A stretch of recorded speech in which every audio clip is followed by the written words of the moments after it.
السلام عليكم يا حبايب قلبي، عاملين ايه؟ وحشتونا. عايزاكم النهارده بقى تيجوا ايه تتغدوا مع ماما زوزو. ماما زوزو عامله لنا النهارده حاجات حلوه تفتح النفس بصراحه. بسيطة وخفيفة. بصي بقى، قالت لي انا عايزه حبه رز بالكركم والكاري. ماشي، ده رز عادي مش بسمتي يا حبايب قلبي. طبعا هي حاطه فيه ورق لورا، ماشي، وحاطه كاري وحاطه كركم. طعمه روعه. قرفة كمان. طعمه روعه روعه روعه. ماشي. وكمان عامله ايه ماما زوزو؟ طبق كبده اهو.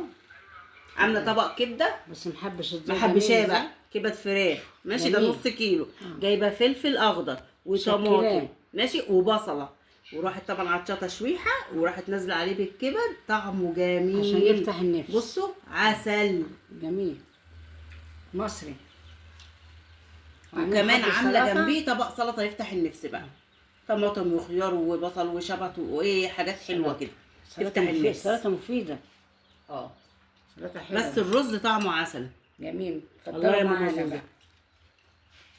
الله يا ماما زوزو على الكبده وجمالها. جميل جميل جميل. الله. مين عايز يجي يتغدى مع ماما زوزو؟ اتفضلوا معانا بقى. تعالوا نوروا ماما زوزو. الله، الكبده جميله يا ماما زوزو، عسل. هنيه.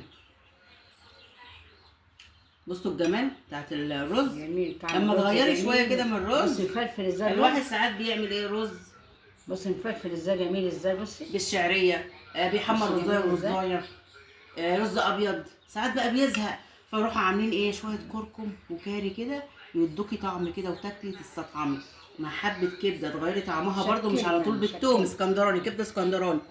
احنا كمان بنعمل كبده الفراخ اسكندراني برده، بس احنا عملناها النهارده بالبصله بقى والفلفل تحبيشه.